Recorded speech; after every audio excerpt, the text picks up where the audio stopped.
সম্মানিত ভিউয়ার্স, আসসালামু আলাইকুম। আপনারা সবাই কেমন আছেন? আশা করি ভালো আছেন। তো চলুন আপনাদেরকে আজকে দেখাই আজকে আমি কি রান্না করলাম।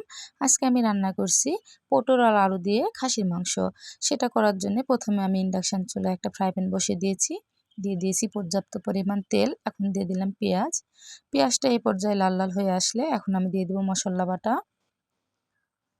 এখানে আদা রসুন জিরা ৩টা এক জায়গায় করে বাটা আছে।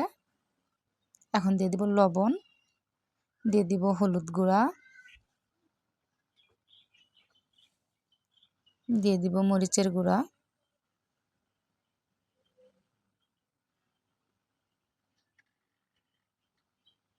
এখন এটাকে ভালো করে নাড়াচাড়া দিয়ে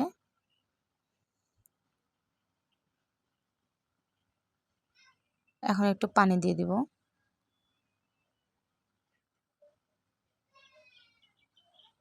মশলাটা ভালোভাবে কষিয়ে নিব। এই যে দেখেন আমার মশলা দিয়ে যখন এরকম তেল ছেড়ে ছেড়ে আসবে তখন বুঝবো মশলা কষা হয়ে গেছে। এখন আমি দিয়ে দিব আলু পটল। আসলে এক হাত দিয়ে রান্না করছিলাম, এক হাত দিয়ে ভিডিও করছিলাম দেখে কাঁপাকাঁপি হয়েছে, ভুল ত্রুটি হলে ক্ষমা করে দিবেন।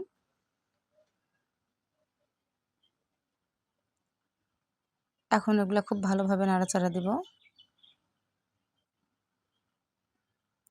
এই পটল আর আলুটা এখন খুব ভালো করে আমি কষে নিব। আমার কষানো হয়ে গিয়েছে, এখন আমি এই পর্যায়ে মাংস দিয়ে দিব। আমার আগে থেকে খাসির মাংসটা রান্না করা ছিল, সেটাই দিয়ে দিচ্ছি।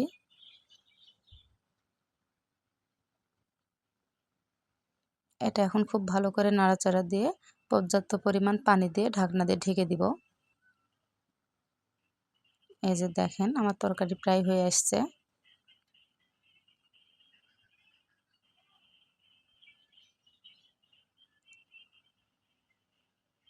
আমার তরকারিটা হয়ে গিয়েছে। এই যে দেখেন আমার তরকারির ফাইনাল লুক।